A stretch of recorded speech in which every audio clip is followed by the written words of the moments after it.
I'm Erin. I'm Sarah. I'm Megan. And this is the Tribbles and Transporters podcast.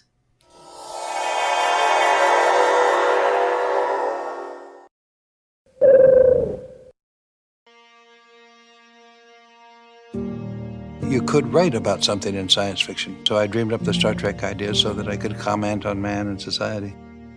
The whole show was an attempt to say that humanity will reach maturity and wisdom on the day that it begins not just to tolerate, but to take a special delight in differences in ideas and differences in life forms.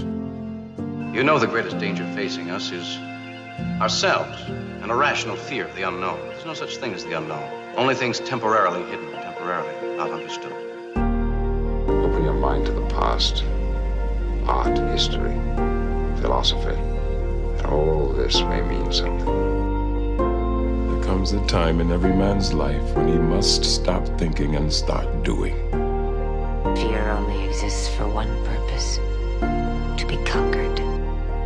We're going to stumble, make mistakes, I'm sure more than a few before we find our footing. But we're going to learn from those mistakes. That's what being human is all about. The heart of real science fiction is stories about people and ideas, because it says it's not all over, it's not going to go up in smoke, we're going to make it, because it says the human adventure has just begun.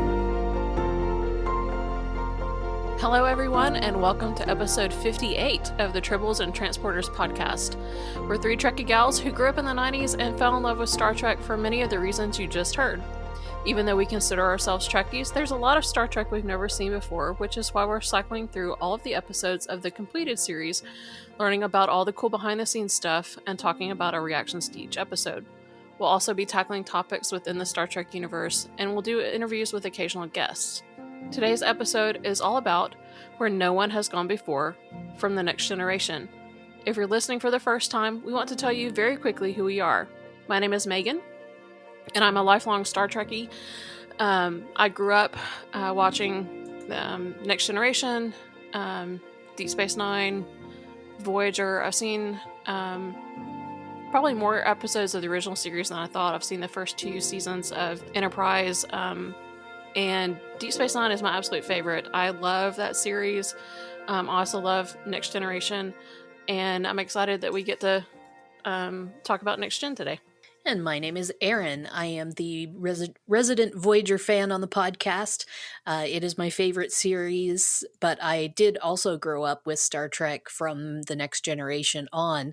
I saw reruns of the original series, watched probably all of TNG, DS9, and Voyager, and all the movies, but had not seen any of Enterprise until we started watching it for the podcast. And I'm Sarah. I'm the, resident TNG fan here, although I guess we're all fans of TNG, but it's the only, I always say it's the only episode. It's the only series of Star Trek that I have seen all the way through. The other series are ones where I've seen bits and pieces of here or there, but I haven't seen them all the way through. And I'm watching Enterprise for the first time as we do that for this podcast. Before we go any further in this episode, we're going to let you know what to expect. Coming up here, we're going to do our music challenge first, as we usually do. Then we're going to do a very quick recap of Where No One Has Gone Before, just in case you need a reminder of what it's about. We'll do our What Did You Think segment, where we give you our quick takes on what we thought of the episode. Then we'll do our our quiz. We'll do our quiz, and then we'll do the behind the scenes discussion, episode discussion, and your listener feedback. But first, we're going to get into the music challenge. Now, this is the portion of the episode where I play a short clip of Star Trek music from somewhere in the franchise, and Erin and Megan have to guess where it comes from, and this is just our way of paying tribute to the music of Star Trek, which we all love. And I think I'm going to go easy on you this time. I think you'll get this one a little bit faster than you normally do. I really do. Okay. I really do. Okay, we'll see. All right, here we go.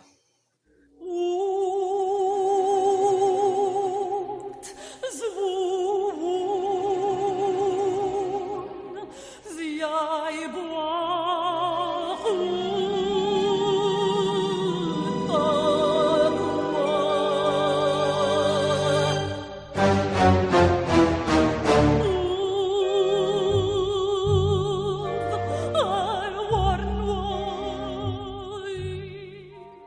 Well, I was not expecting opera. No. I don't know why you thought we were going to get this one fast. I didn't know there was actual singing in Star Trek outside of Nichelle Nichols singing. Well, the Doctor sings a lot in Voyager. Oh, that's true. And, it could come from that because there are times he sings with, other characters on the holodeck and stuff like that, but it doesn't sound familiar. Mm-mm. Okay. Did it come from today's episode? Did we watch this in this episode? Because you're famous on doing that. Do you remember any opera singing in this episode? No, I don't. Okay. Well, there's your answer to that. There was a string quartet. There was. I did briefly think about doing that one, but no. Okay, I'll give you a little clue. What Aaron said should be the direction that you go in. Okay. I have a feeling that then means it comes from Voyager and it's a scene either with the Doctor or something to do with the holodeck. Okay, no, let me rephrase what I said. It's what you said after you said the things you said about Voyager. That's the direction you should go in. What'd you say after that, Aaron? I don't remember what you said. I don't either. Oh, man. Well, that should tell you that it's not from Voyager, though. No, I figured that. I'm trying to think. I mean, I know Worf listened to operas and Klingon operas. Is it from Deep Space Nine? No. I got nothing. Oh my word. Yeah, I'm just drawing a blank. I am so stuck. Like I'm spinning in my head like this was in Star Trek. That's where I'm spinning. Well, I can believe it being played like if one of the captains was in their ready room listening to music or something like that, or if it was on a holodeck, somebody was going through a theater or something, but it's just not coming to mind at all. I thought you guys were gonna go use a different method to figure this out than what you're doing. So okay. Okay, I guess I'll have to help you out here. So Aaron, what you said after the Voyager thing was it's not something that sounds familiar. So go in that direction. How does that help? Well, the only thing I can think is it then probably means it comes from Enterprise or Discovery or something like that I haven't seen. So I'm going to guess that it comes from Enterprise. No. Okay. I mean, I would guess, Discovery or Lower Decks. I mean, I don't...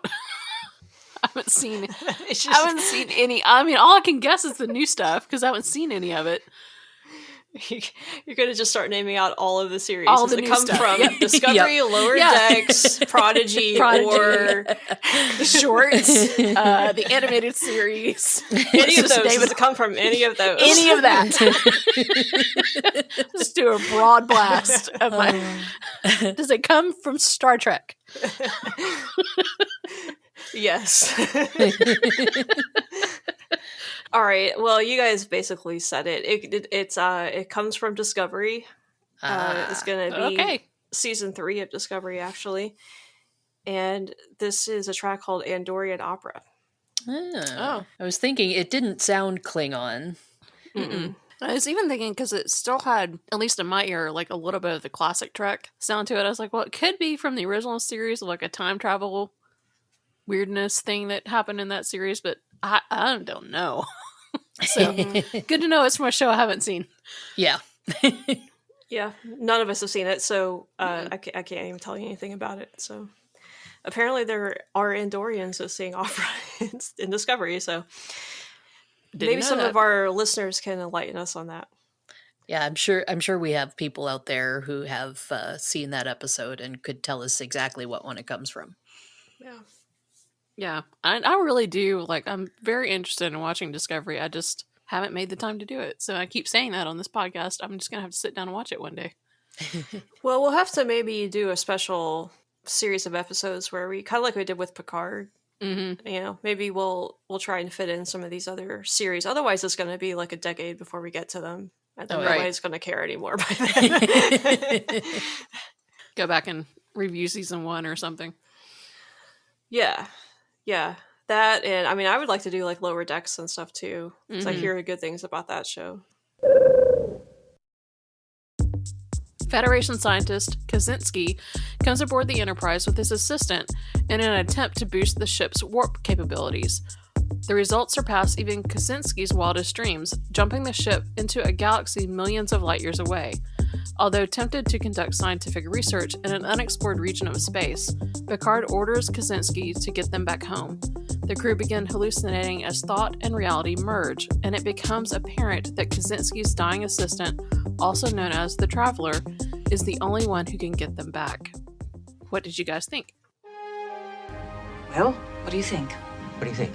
What do you think? I kind of enjoyed this episode. I thought it was a neat take on something that comes up later in other series, but this is one of the first times that it's been dealt with in TNG for sure, is the whole we pushed the ship further than it's been known to do and ended up in a different situation. And to me, knowing that the Traveler comes back up again, it did seem like it was definitely introducing a concept that would be brought back later. So I thought that was neat, and you get some of the things about bringing forward Wesley's talents and all of that. So it's quite an interesting episode, in my opinion. Yeah, this is one that in the past I really haven't paid that much mind to, and wouldn't have said it was a particularly great episode or anything. But for some reason on this rewatch of it, and this might be like maybe the fourth time or so that I've seen this episode, I really enjoyed it way more than I thought I was going to. That was my biggest takeaway. It's just kind of surprised at I don't know, just how different it came across this time for me. And I think because I was able to follow the plot for the most part in this one, whereas that's not always the case when I watch Star Trek. And I thought, I don't know, I just, you know what it was? I really like the concept of the whole, like, thoughts becoming reality and, you know, meshing with time and all of that stuff. I love weird stuff like that and the, you know, pondering that kind of stuff. So I think that's what it was about this episode that, you know, kind of stuck out to me this time. Yeah, I've seen this episode several times over the years of watching a Star Trek, and I'd forgotten, because it had been a long time since I've seen this, that this was the episode where Wesley was made an acting ensign at the end of it. If I'm rewatching a Star Trek, just on my own and not for the podcast, like, I'm not generally watching the first season of Next Generation because it's not my favorite season of the show.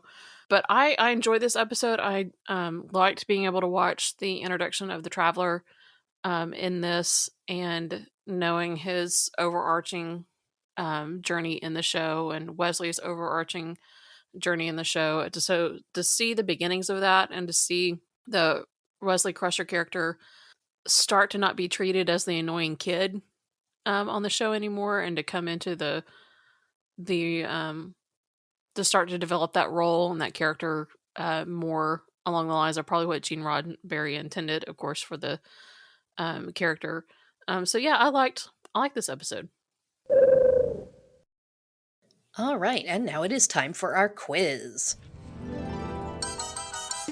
Got to pay attention. Write down all those star dates. No more than an instant. Which of the hosts knows more about the show? The quiz is where we each make 5 questions and ask each other those questions to see which of us was paying the closest attention while we watched the episode. You can play along with us by keeping track of your score and letting us know how you did. At the end, we will also have a listener quiz question that you can answer over on our social media, and we will also let you know the standings of the leaderboard. And if you answer a question over on social media and get it correct, we will give you a shout out on the podcast. So as it stands right now, as far as the host rankings, I have 18 wins, Sarah has 4, and Megan has 7. Now, the way that we work the quiz is I have in my hand a physical 6-sided die, and I will roll that to see which of us gets to ask our questions first, and the other 2 will have to answer. We keep score, and we let you know at the end who won the quiz for this episode. All right, so let's go ahead and roll for our first turn. Megan, you get to go first. I like going first, I'm not gonna lie. It is kind of the safest position. It is, because you get to ask your questions so you're prepared. I was sitting here thinking, golly, they're going to ask this question, I think. Question number 1. What did Data say they should explore while in M33? I think I know what that is. I didn't write it down. Scarlett distracted me at that moment, and I didn't hear what he said. Sure, blame Scarlett. I want to say he said a giant protostar. Sarah, do you have a guess? Oh, no. I literally didn't hear what he said, so... Okay, so Aaron is correct. It was a giant protostar that was in the process of forming. I will say the only reason I caught on that at all is because the ship in Prodigy is called Protostar. Oh. And there is a reason for that. Question number 2. As Kaczynski is first explaining to Picard what has happened, what error did he admit doing? I think... if I have the right thing written down, I think I have that. It was, sorry, who asked? Sorry. Sorry, guys, my mind is... Yeah. Can you repeat the question, please? Yes, I can. As Kaczynski is first explaining to Picard what has happened, what error did he admit to doing? Oh, I don't know. If it's like a scientific thing, I have no idea. Well, the only thing I wrote down from what he said was he didn't go to the Bessel functions to start with. That is correct. Oh my gosh, what the heck is that? No idea. That's what Riker said, Okay. basically. Question number 3. What is Kaczynski not authorized to do? Do his experiment?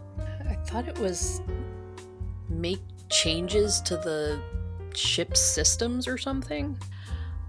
Yeah, I'll give that to you, Aaron. He's not allowed to make any alterations to the engines. So Okay. that's correct, essentially correct. Question number 4. In the episode, how many different thoughts to reality things are shown? I will have to try and mentally count that up because I did not write it down. I'm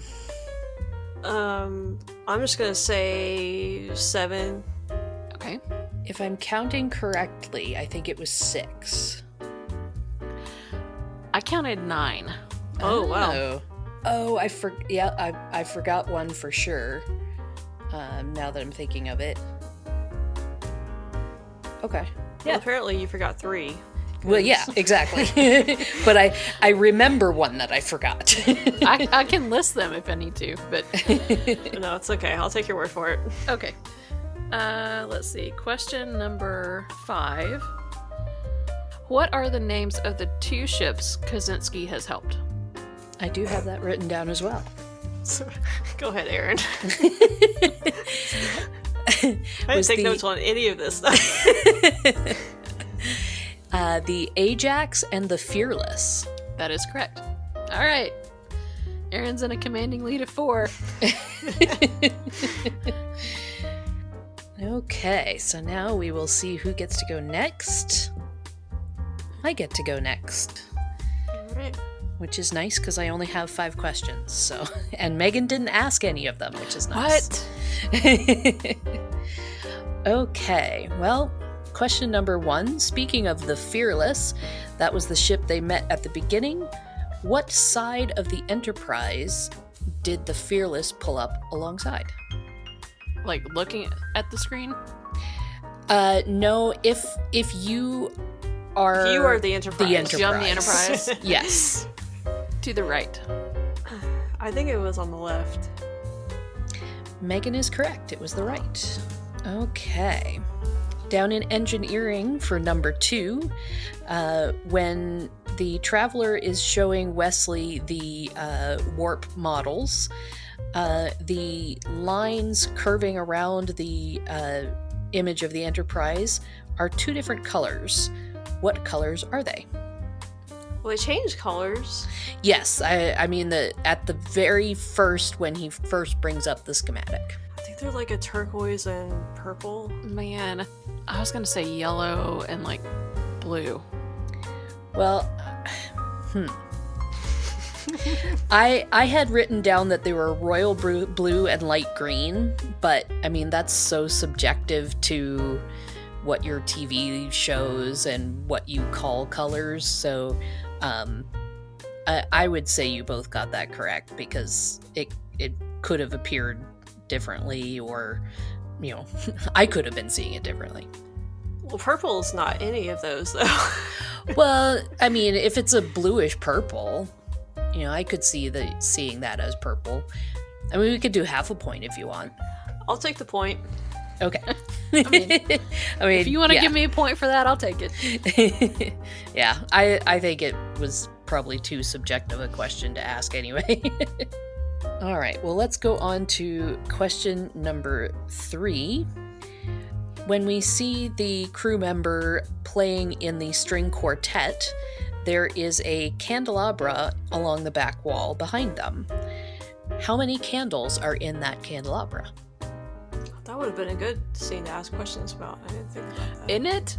I didn't either. In fact, I was just thinking, like, as Aaron started, I was like, I didn't really notate any background stuff this time. This is going to be fantastic. Because that's all she's going to ask. I don't know. 3. I'm trying to decide if this is a trick question or not. It is not a trick question. There were a certain number of candles. Well, I'll just go with 7. There were actually 4. Oh man, I came so close to saying that. I almost said I was going to go with Aaron's favorite number 4. And I came so close. I wondered if you guys would do that, which almost made me not ask the question, but I'm kind of glad I did, because now it's funny. All right, well, here is another background question, but not from that exact scene. When we see Picard and Riker in the hallway, and Picard is starting to figure out what's going on, he calls General Quarters by bringing up a panel. What is the number on that panel? There is one large number. I'm sure there were other numbers as well. Well, this is one of my questions, so I've got this. 40271. I got nothing, so sure. That is correct. Alright. Okay, and for my final question, the Traveler is trying to explain what has happened and what he's able to do. He uses a metaphor to describe what he is in relation to thought. What is that? I did write this down. I remember him saying it, but I don't remember what he said. Go ahead, Megan. He acts like a lens. That is correct. He is a lens that focuses thought. Okay, so after 2 rounds of questions, I have 4 correct answers, Sarah has 2, and Megan has 3. Mm-hmm. All right. Well, I've already lost this game. Megan, you have a chance here. Maybe. So I'm in a predicament because I realized when we sat down that I only wrote down 4 questions. Oh no, and then I took one of them. And so now I have 3 questions. So I'm going to have to come up with 2 off the top of my head here. I'll ask the 3 that I have so far, though. Okay, so question number 1. What was the name of the transporter that Kaczynski and his assistant beamed into? I think it was Transporter Room 2. But no, there's it's actually called a particular type of transporter. Oh. Well, I have no idea. Yeah, I was even going to be guessing at what room number it would be, and I had a feeling you meant some sort of name, but I have no idea. Yeah, well, you know how the doors close at the end and we see them? On the sign on the door, it says that it's on deck 6, and it is the personnel transporter. Huh. Okay. Alright, question number 2. In Tasha's hallucination where she's in the underground being chased by the gang, how many flashlights do we see the gang carrying with them? Well, it's a total guess, but I'm going to say 3. I'll go with 4, just to be different. Oh, Aaron, you should have gone with your favorite number. I knew I should have. Uh-oh, we have a tie here with Aaron and Megan. Who's gonna win? Alright, question number 3. What color flowers were on the tree in sickbay? Oh my lord. There's a tree in sickbay? Or a plant. I don't know what it was. It was like a tree. It was a plant, but it looked sort of like a tree at the same time, so. Pink. Just throw a color out there. I'm gonna go with yellow. Ooh, they were like a bright red. So. Okay, now I have to figure out 2 questions. Okay, I'm just looking at my notes and pick something out. Okay, what percentage of the galaxy does Kaczynski say Starfleet has charted? I do have that written down. It was 11%. Correct. Alright, last question. We got a tiebreaker here. What rank was the chief engineer in this episode? I have that written down. Dadgummit. Well, not that I care, because Yeah, I also have it because it was said. So it was Lieutenant Commander. Yep. Is it? Hang on. Wait a second. I don't know if I agree with that. What? That's what was said. That's how he's introduced as Lieutenant Commander Argyle. Hang on one second. I'm really surprised at that. Hang on. Oh, yeah, you're right. Okay, never mind. It looks like he just had 2 pips on. Alright, so do we need to do a tiebreaker here? I don't know. We've had ties before. Yeah. I'm okay with tying with Aaron. Okay. It means I won. We both won. Alright. Well, there you have it. At the end, Aaron and Megan have tied. They both get a win in their column. Yay! Okay, so that's how we did on the quiz. We would like to hear how you guys did on the quiz. If you would go over to our social media pages, you can let us know your scores over there. And also, we will be posting a listener question from this episode to see how you were paying attention to the episode. You will find that question posted after this episode goes live over on Twitter, where we are at Tribbles Podcast, on Instagram for Tribbles and Transporters Podcast, and also in our Facebook group and page. Alright guys, we're going to try a picture on this. Let's get everybody one, please. Pictures up! Pictures up! Let's roll sound. Rolling! Rolling! Sound speeds. Camera speed, take 2. Mark. And action!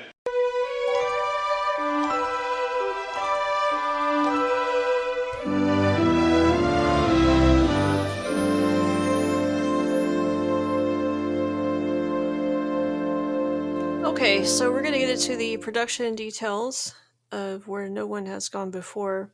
We'll start in the writer's room, where we have Diane Duane, who was the original... Well, she was the writer of the original teleplay on this, and a lot of you might recognize her as the author of a bunch of Star Trek novels as well. But this is the only episode of TNG that she wrote. Really the only episode of Star Trek, actually. She wrote this with Michael Reeves, who wrote the Phase 2 scripts that they were in development with and never actually went through with. And this, along with Diane, this is the only Star Trek episode that he ever wrote. Johnny Dawkins was the story editor for this, and he wrote 4 TNG episodes. And then Tracy Torme was an executive story editor who worked on the first season writing staff. So this the teleplay was apparently rewritten quite a bit to where only 2 elements were left in the final script, and those were the scenes with Picard's mother and where Picard almost stepped out of the turbolift into space when he was hallucinating. Those were the only things from the original script that made it through. But in the original script, Kaczynski had much more of a family backstory with a son, and the hallucinations were apparently much more bizarre. So they kind of toned that way down. And there is a kind of a funny story with this. While shooting the scene where Riker tells Picard it wasn't him, it never was, it was his assistant, Jonathan Frakes had difficulty saying the line and eventually couldn't say it without breaking into a laugh. And according to Patrick Stewart, this whole thing just kind of blew up and spread throughout the entire set to the point where the sound mixer, Alan Bernard, had to wheel his sound cart off set, and he couldn't stop laughing. And anyway, they have there's a clip I have from one of the TNG conventions from back in 2012 in Calgary, Canada, actually. And the actors were talking about just funny moments on the set, and this is one of them that Patrick brought up and got Jonathan going on this. I just quote a line, that's all, and you watch the reaction. It wasn't him. It never was. It was his assistant. Go for it. It wasn't him, it never was. It was his assistant. It wasn't him, it never was. It was his It wasn't him, it never was. It was his assistant. Is there any way I can phrase this differently? It wasn't him, it never was. It was his assistant. Take 43. Yeah, it wasn't him, it never was. It was his... It wasn't him, it never was. It was the guy who worked for him.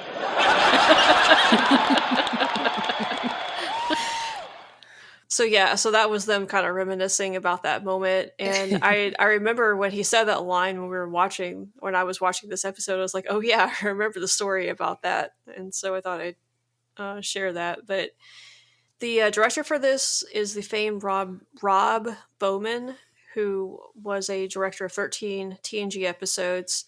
He was only 27 when he directed this episode, so definitely really young for this job. And he said that he spent about 20 days before filming this. Was his first episode, and he just walked through the sets, and on the weekends, on Saturdays and Sundays, for 8 hours a day, he would just sit there and look at the sets and I guess try to figure out what he wanted his shots to be. He is kind of like famous for like weird shot angles and stuff, which you see quite a bit of in this episode. So if you ever watch an episode of TNG and you've got like a bunch of camera angles where they're like looking up at an actor or weirdly skewed, in a weird angle, check to see if Rob Bowman is directing, because that's probably it. And of course, this was filmed on Paramount Stages 8 and 9, and this was released on October 24th, 1987. And, the usual, Europe gets it several years later. Belgium, for some reason, didn't get it till 2013. So, bless their hearts. All right, that's all I got. So going on to our guest stars, we had several guest stars in this episode. Probably the two most prominent, we have Stanley Kamel. He played Kaczynski. And he's actually been around quite a bit in Hollywood on lots of different TV shows and movies. His very first TV role was in an episode of Mission Impossible, where he played with Leonard Nimoy. And then he continued on TV with things such as The Mod Squad, Days of Our Lives, Kojak, Charlie's Angels, The Incredible Hulk, Mork and Mindy, Three's Company. He was in The Highwaymen, which had Tim Russ in it.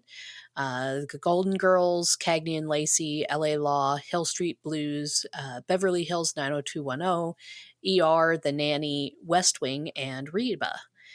And then as far as movies... Wasn't he also in Monk? Was yes. I have that Adrian's later. Counselor. Oh, okay, Yeah. Sorry. Sorry. You're getting ahead of me. Sorry. Yes. So in movies, he was in Corvette Summer, Star 80, Automatic, Ravager, Under Pressure, Inland Empire, and The Urn with Armin Shimmerman. But he is best known for playing two different psychiatrists. He was Dr. Charles Kroger in Monk, and then he was Dr. Graham Lester in Murder 1. Then the other very prominent guest star in this episode was Eric Menyuk. He played the Traveler, and he had some guest starring roles on quite a few TV shows such as Hill Street Blues, Cheers, LA Law, Falcon Crest, Wise Guy, Jake and the Fat Man, Night Court, Married with Children, Melrose Place, Matlock, Diagnosis Murder, and LA Doctors. And he is actually now apparently an attorney. All right. Then moving on, we have Herta Ware, who played Yvette Picard.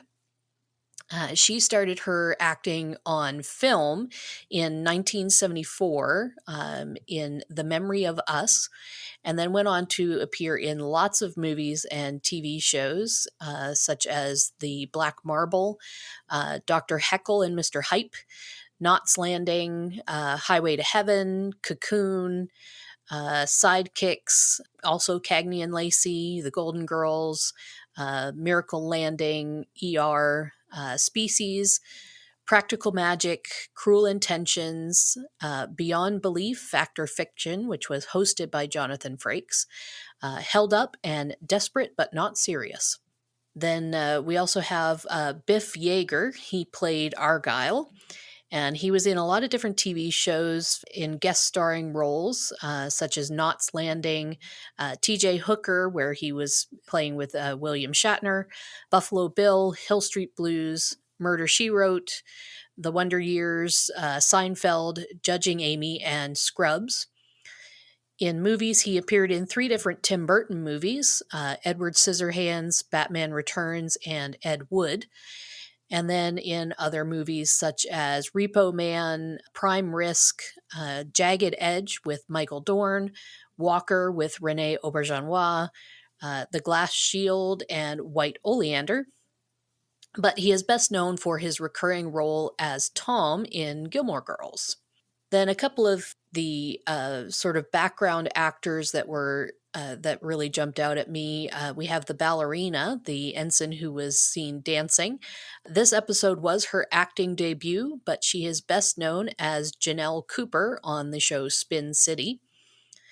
And then one that I couldn't go without mentioning, being a zookeeper, we have Emmy Lou, who was a Russian boar who played the Klingon Targ. And basically, her claim to fame is she made the set smell really bad and left a very distinctive spot on the floor of the bridge that remained throughout the first season. I did see that when she disappeared. I was like, oh, she left a little present. Mm-hmm. Yeah, I saw sure that did. too. Captain Picard, I presume. We're still trying to determine what happened, sir. The truth is, Captain, I made a mistake. A wonderful, incredible mistake. Just explain what brought us here. As the power grew, I applied the energy asymptomatically. I anticipated some tilling, but it didn't occur. Now, that was my error, using the bezel functions at the beginning. What is he saying, number one? To tell the truth, sir, it sounds like nonsense to me. But, considering where we are, we must assume it isn't. All right, well, we'll go ahead and jump into our episode discussion with the teaser of this episode. We open on the bridge where Riker and Picard are discussing the merits of the Starfleet propulsion scientist Kaczynski's modifications to the ship engines to make them more efficient. Riker's not a fan of it, while Picard feels that Kaczynski should be given a chance. Riker and Deanna meet him and his assistant in the transporter room and find out that he's a pretty arrogant guy who is pretty overconfident with his own abilities. Deanna warns Riker that she feels something strange from his assistant but can't quite figure out what it is. Arrogant and overly confident might be an understatement. Yeah. Yeah. I mean, here is a guy who is so convinced of his own abilities, even when they don't actually exist. Yeah. Mm-hmm. And I mean, I know we're supposed to not like him, but they did a really good job at making us not like him. Yeah. And he's for sure somebody that, like, I would never want to work with. No. Ever. It's weird how he got paired up with the Traveler, too, because the Traveler's like just this quiet, meek guy. Mm-hmm. And he's having to put up with this guy as well, which I understand, considering where he comes from. He has more perspective and I guess can deal with it. But yeah, I just thought that was a really interesting pairing. I don't know, how did the Traveler even get involved with him? Like, how is the Traveler helping a Starfleet assistant? Yeah, the only thing I can think is that, he knew he needed someone who could kind of lead him through the Federation. And he probably let Kaczynski think that it was him. And that, he was just sort of giving him a helping hand. All along, the Traveler, of course, knows exactly what's going on. And, he's not there for the credit, so he lets the loudmouth take the credit. Yeah. I loved all of the looks that Riker and Troy were throwing at each other in this scene. They're just constantly just like looking over each other and then like doing that curt nod, like, yep, I got it. This whole time. It's like, what is going on? Basically, to me, it was like, does he actually believe this? And Deanna's like, yes. Yeah. Yes. Yes, he does. Even Argyle, that's one of the chief engineers of the ship that'll be working with him, is even like, oh boy. Here we go. Yeah. I kind of like Argyle. Yeah. Yeah, I mean, I don't have anything against him other than the fact that, what the actor then went on to do. We had mentioned that in a podcast before, but if you haven't heard that episode, basically the actor really wanted to keep his job and expand it. And so apparently he wrote fake fan mail asking the producers to expand Argyle's role. Oh, I'd forgotten about that.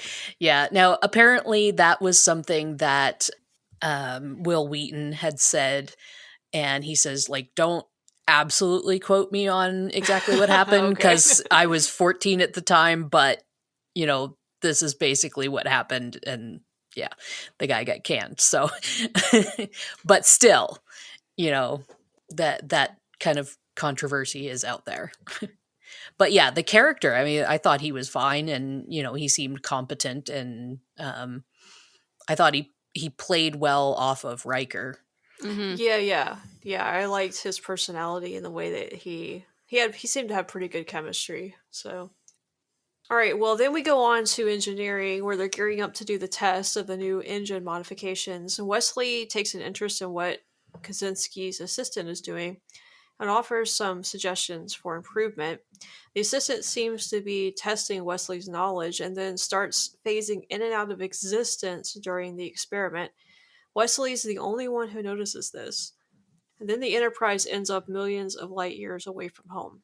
I did kind of have to laugh at the 1980s graphics of the warp engines. Yeah. Yeah. At the time, they were cool, but, 30 years later, Yeah. they definitely look a little dated. Yeah, you can tell it was just like they made the lights go as fast as they could and then they sped up the film. Yeah. Well, no, I was talking about the actual computer graphics. Oh, graphics. I see. Yeah. Gotcha. Yeah. yeah, that was we definitely get much clearer models in some of the later Star Trek series and looked like some weird screensaver. Yes, exactly. Yes, it sure did. I will also say that it's obvious that this is early in Star Trek because there are several things that happen that later on get either changed or they were things that may have been sort of mentioned but then just get thrown out the window in this episode. Like in the original series, we have them going all the way to the galactic barrier and they can't get through it. Mm-hmm. But then, the Enterprise, now, yes, they're in a extraordinary situation, but not only do they go past the galactic barrier, they go past other galaxies into another one. Right. And then, at one point they say, we're going past warp 10. And then, of course, later on we find out, well, no, if you go to warp 10, that's as fast as you can go because you're everywhere at once. Mm-hmm. So and you turn into a lizard later. Yes, apparently.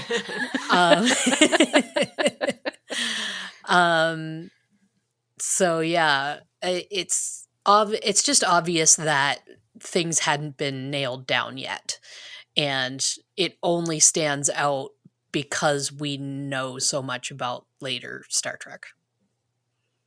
Yeah, I was like trying to track in my head. Okay, 2.3 million light years. They're gone. They're out of the galaxy.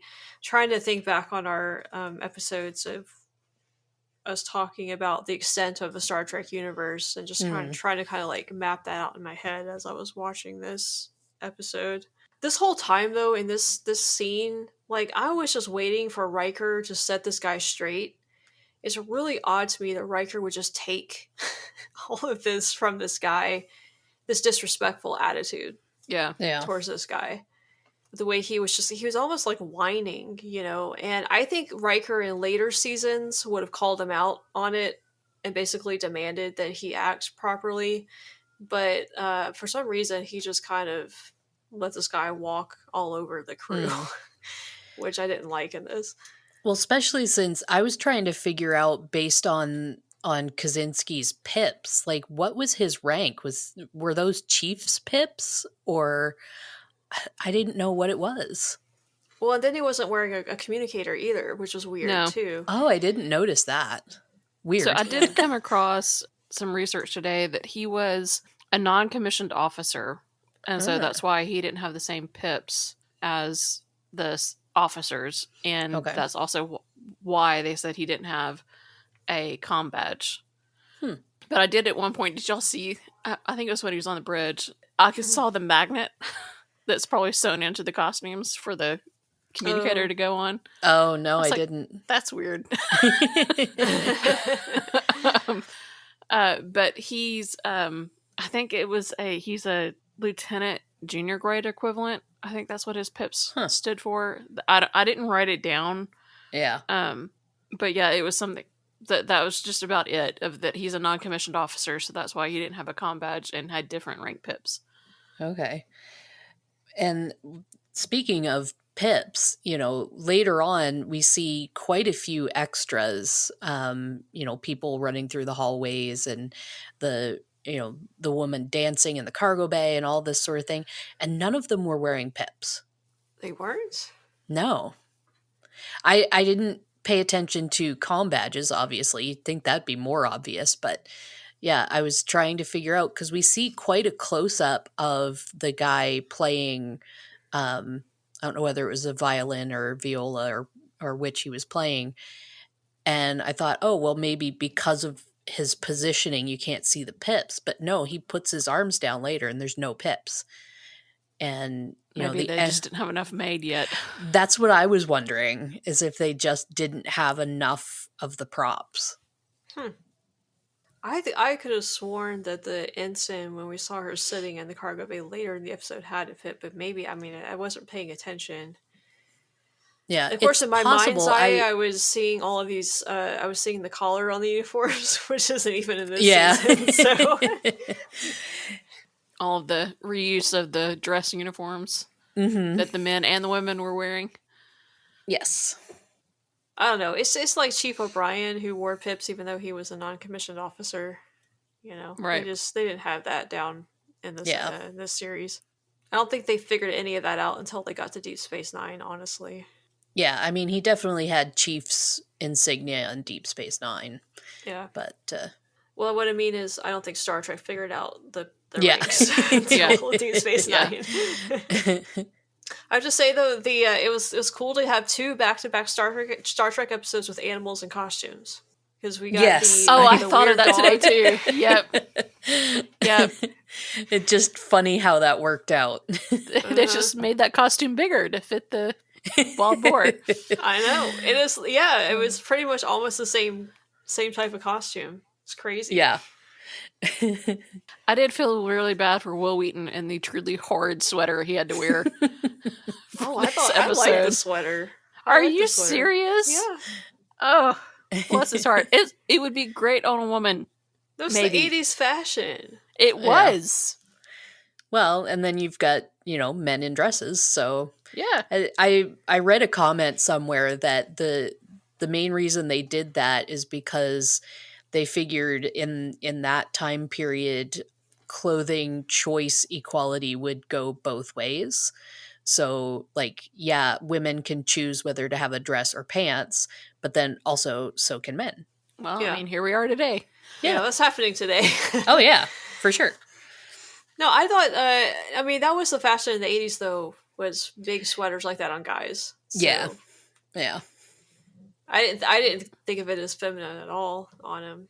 I thought it was kind of cool looking, but the corduroy pants, though, those on the other hand. Did you know that they had to have been a sound engineer's nightmare? Oh, yeah. Had to walk around and you just hear the pants legs rubbing against each other. All right, well, Kaczynski visits the bridge and takes full credit for the distance that the Enterprise has traveled. Back in engineering, Wesley notices the assistant getting weaker, and the two talk about space, time, and thought as being the same instead of separate entities. And then back on the bridge, there's a debate about whether to stay and explore this new place that they're in or head back home. Picard makes the decision to go back home because he says that, because Kaczynski could always do this again and send a proper research team out to explore. So when they attempt to get back home, Riker notices that the assistant is phasing in and out, and they end up billions of light years away from home instead. Well, I have to say, this is another one of these episodes where there's a whole bunch of technobabble being thrown out. Mm-hmm. But I thought it was funny that one thing that stood out to me was actually, I'm sure, just a pure misspeak. But Kaczynski says that he took the equations or whatever asymptomatically. Oh, I heard that too.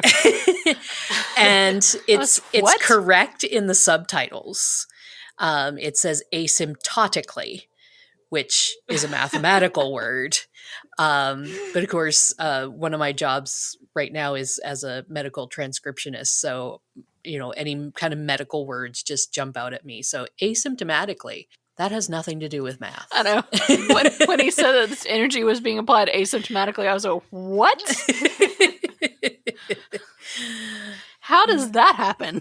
I mean, it's one thing to just throw out random weird sounding words like Bessel functions. Yes. Now, who knows? Maybe that's something real. I don't know. But to, change out a word that is a relatively common word in physics and that sort of thing.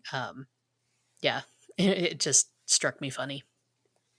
Well, see, I was half paying attention because, that dialogue just, I kind of zone out a little bit. And I, I, I don't think I caught him saying asymptomatically. I think what my brain processed it as was asymmetrically, Okay, which yeah. could sort of make sense, in that Yeah, situation, but it would make more sense than what he actually said. Right, yeah. Did either of you find it kind of odd how intensely Wesley was just like hanging on to this guy? Yeah, especially where he says, "Oh, but he's my friend," and it's like, you just met him. Yeah, Yeah.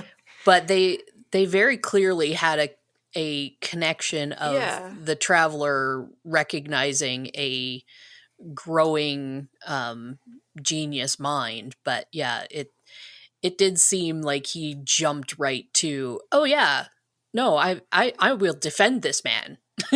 Yeah. Well, he was actually so protective of him, almost like it was a father or something, like a closer, somebody he was closer to than what he actually was. I mean, I got that they had like this connection type thing, but still, it's, I don't know. I just felt it.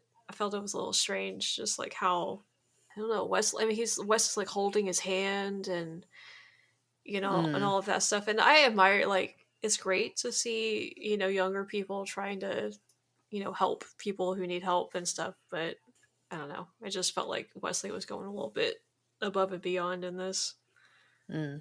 Well, the one thing that I noticed that seemed to be a little bit out of character is, and I'm sure it's just because it's first season TNG, but Data seems to have more expression on his face than we eventually see. Yeah. There are times when Geordi will say something and there's kind of a half smile on Data's face, or there was a point there where Kaczynski, when he left the bridge, I think, and the main bridge crew are all standing around Picard, and Data is looking up at the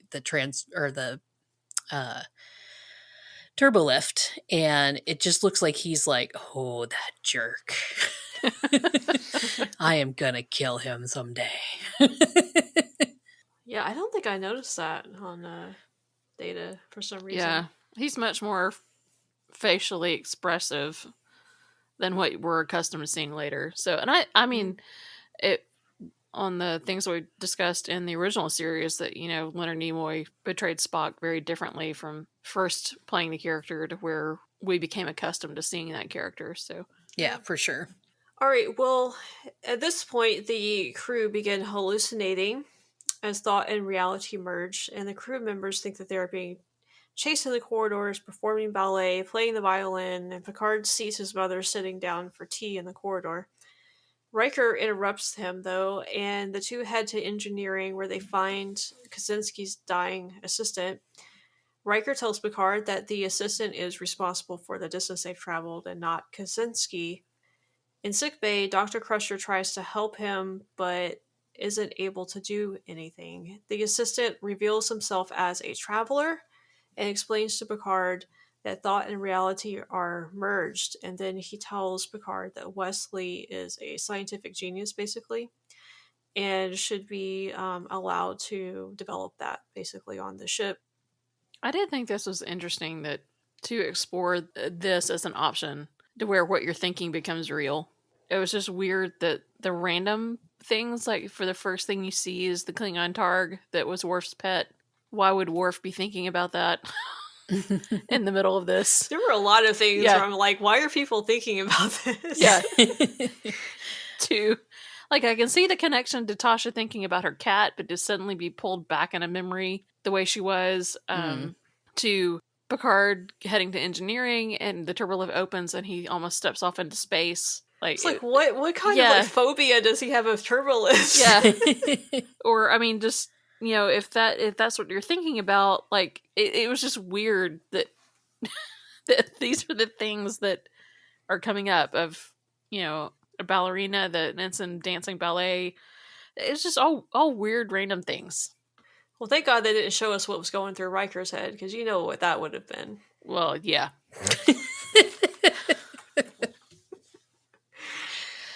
I will say, as far as that whole scene in engineering with Riker explaining what was happening with the Traveler and stuff, I did like that he stood up for Wesley when, you know, Picard says, well, why didn't you say anything? And Riker says he did try twice, and I didn't listen to him.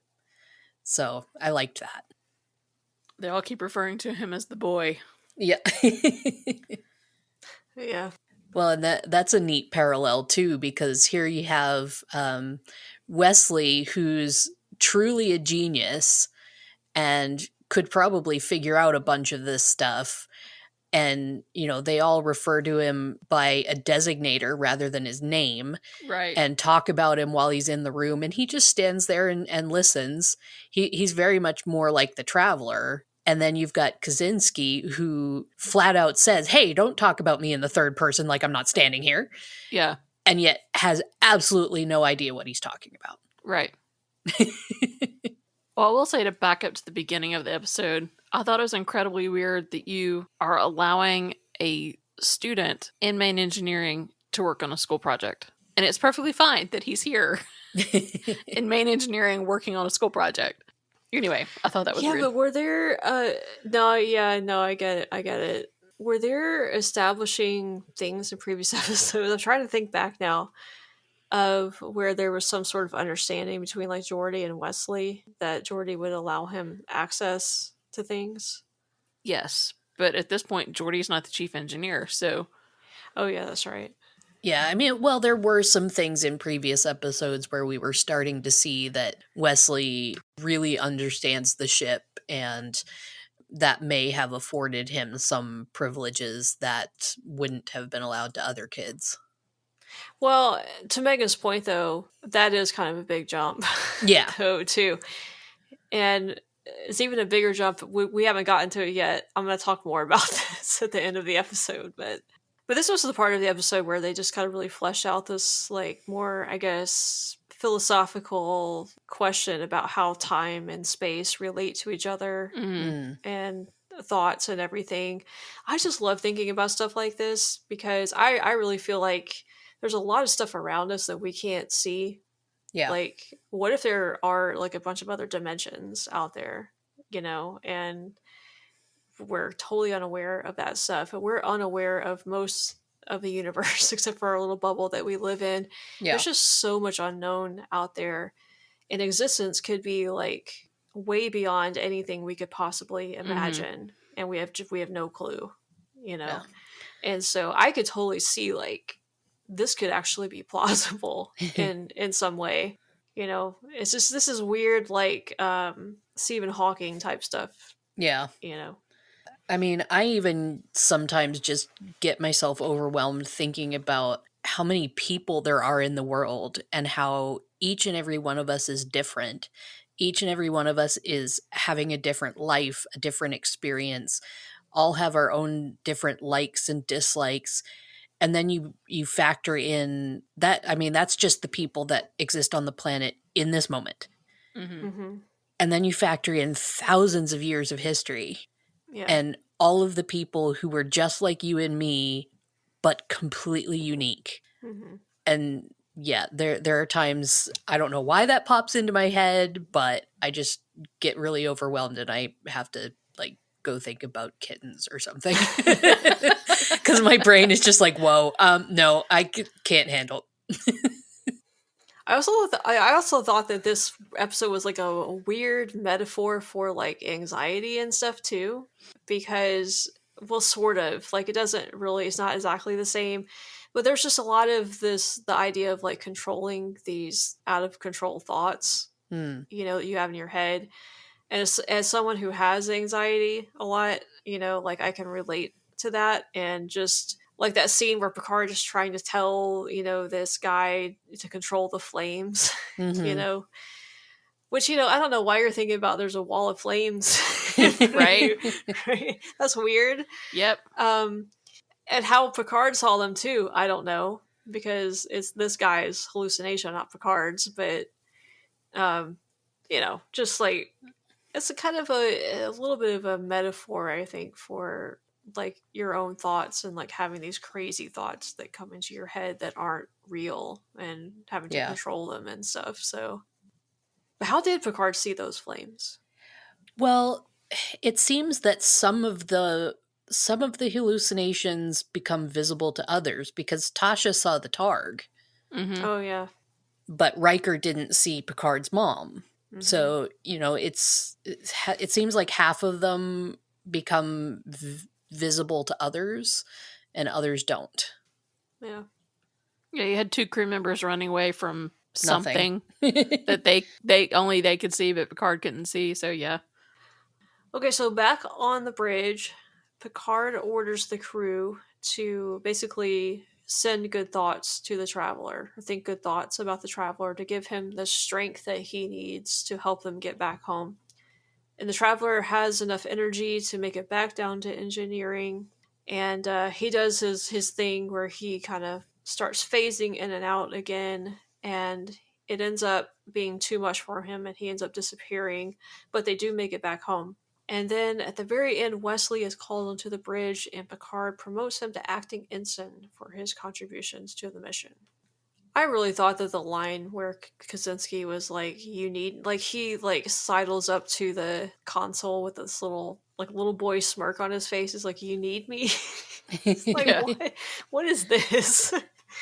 Like, why is he goes from acting all arrogant to that? Well, it's like, is this the same guy? I think it was because it was thrown in his face that he's been humbled. Yeah, I know, but it just seemed like a total different personality to me. Yeah. My thought about that was, I wonder if the Traveler actually needed him or if it was just to get Kaczynski's confidence back up to trying to add to the positive thoughts of being able to get home. Maybe the Traveler felt sorry for him. Yeah. Which he seems like the kind of person who would. Mm-hmm. So what was it you wanted to discuss at the end of this? How in the world is Wesley made an ensign? Like, what did he do in this episode? I think it was mainly based on the fact that the Traveler told Picard to nurture his abilities. I didn't think it was as much based on what he actually did, which, my thought about that was because, like, Picard says, well, Riker told me what you did down there to support the Traveler. I'm like, no, he didn't. Yeah. Like, didn't we see Riker come onto the bridge and give a report and that wasn't anywhere in it? Yeah. But anyway, so yeah, that's more my thought on it. This was Picard going, okay, what's the best way I can get Wesley kind of fast-tracked into focusing on these sorts of things? And that's just what he came up with in the moment. Okay. I don't know. Just the thought of making a 15-year-old an acting ensign who's going to be on the bridge, like working with Starfleet officers, is a little... Yeah. Like, we're only 5 episodes into the season. Well, and Picard's being fast-tracked in his opinion of young people as well. Because he went from the first episode where he's basically like, don't let the cretins see me, let alone speak to me. Yeah, that's the other thing. I was like, he went from not wanting Wesley on the bridge at all to now he's an ensign. And it's 4 episodes later. Yeah. There's not been really much time to develop that at all. I mean, I don't know. I think if I were writing this, I would probably have Wesley more involved with, like, send him into engineering and have him work on some projects down there or something. But I don't know if I would actually make him part of your crew, Yeah. Like, at least at this point, I don't know. Yeah, it's like you could probably have him be an apprentice or something. Yeah, that would be more logical. I just wanted to make sure that I didn't miss something, because I was like, Wesley did not contribute anything to this mission whatsoever. Other than being the first, well, I will say he was the first to recognize the Traveler for what he actually was. Right, but then Riker did, and it was because Riker said so. Yeah, but that's also I think that part of that is it's also recognized that, well, Wesley actually knew before any of us, and I should have listened to him. I think it was more of that here he's the advocate for the traveler the whole time, and no one's listening to him because he's a kid.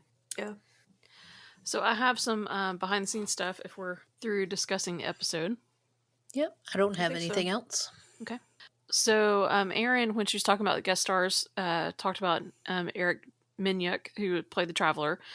He was actually a finalist to portray Data in this series. Of course, Brent Spiner got the role, but Eric was given this role as a consolation prize. This is the first appearance of the Traveler, and he makes 2 more appearances in this character later on in the series. The piece of music that the string quartet plays is movement 1, Allegro, from Mozart's. I'm going to butcher this because I don't speak German. Eine kleine Nachtmusik. So I'm so sorry if I said that wrong. The musical piece that the ballerina is dancing to is called The Waltz of the Chocolate Donut. Oh. I was like, okay. In main engineering in this episode, we see many different chairs and benches used. They're never used again in this episode, in the series. The green panels that flank the wall-mounted Master Systems display. The first time I noticed them, I thought, it's like, oh no, they forgot to green screen something. But those were only ever seen in this episode. When the string quartet disappears, the crewman is sitting at a table with a small bottle and a glass on a tray. Both of those props were originally created for Star Trek III, Search for Spock, and the bottle actually has the Federation logo of the time of the movie on it. This is the only episode where Picard orders cease red alert instead of cancel red alert. And this episode was nominated for an Emmy Award in the category of Outstanding Sound Mixing for a drama series in 1988. Sound mixing. Yep. I think that's for all of the sound effects that they had to do in it, I guess. Maybe. There's all the music, and the one thing I didn't mention was that when the score for this episode was being recorded, it was actually a 40-piece orchestra, so bigger than normal orchestra than what they used at the time, and a bigger string section. So yeah. Neat. All right, so that is our discussion of this episode. We'd love to hear what you guys thought about this episode. If you've recently watched it, or if it's a favorite of yours, let us know. And we would also like to know anything about Star Trek that you want us to discuss, or that you have a comment about. And you can reach us through our many social media pages, such as Twitter, where we are at Tribbles Podcast, or Instagram for Tribbles and Transporters Podcast, and our Facebook group and page. And we do also have an email. If you want to email us directly, you can reach us at tribblesandtransporters@gmail.com. So I mentioned, I think, in our last episode that I had a YouTube channel called SoGal, and I did put up a post a while back, actually, a community post kind of announcing our podcast for any of my viewers, because there are a lot of Trekkies that watch my channel, and I wanted them to be aware of the podcast just in case they were interested. And had a lot of comments actually on that post, but we had one recently this past week from MS19. And I don't know if it's a he or she, but they said that they just tried out our podcast and they listened to The Last Outpost because they're fond of TNG. And they're hooked on it. And they said it was a lot of fun. They were yelling at the erroneous guesses on the music quiz, being a musician themselves, and admiring our singing, assuming that was the three of us on the quiz jingle. They learned a lot of interesting details that they didn't know about, I guess, about the episode. And they'll be coming back for more. So thank you, MS19, for listening. And we appreciate all of you guys who listen to us. Very much so. And as someone who started out being a listener to this podcast, I know exactly where you're coming from, because I was yelling at the podcast many a times on the music challenge, and I fell abysmally by being on the podcast at it. But especially the very first episode where Erin was guessing the music from The Inner Light, and I'm like, how can you not know this? I know. I still don't understand that one. Still do not understand that one. It's been like, I don't know, 25 years since I've seen that episode. I guess Give me a break. It's just like some of the most iconic music ever in the franchise. I don't know how you forget that, but okay. Well, we can't forget to say hello to our mascot, James Tiberius Cat. He has just joined us here to sign off for the podcast. Oh, hi, Ty. What's up, Ty? Scarlett's in the room, but she's asleep right now, so. Oh, this is the quietest she's ever been for us to record. Pretty much. Yeah. So we don't have a squeaky toy going off in the background or a ball bouncing. She's being a good girl right now. She's being great. Yeah. All right. Well, we hope you will join us for our next episode. We're going to be looking at Deep Space Nine next time.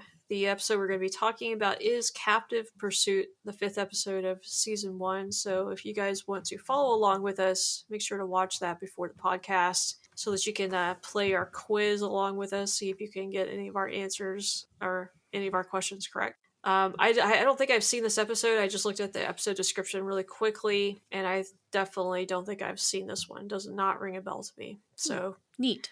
Should be fun. First watch for me. Nice. All right.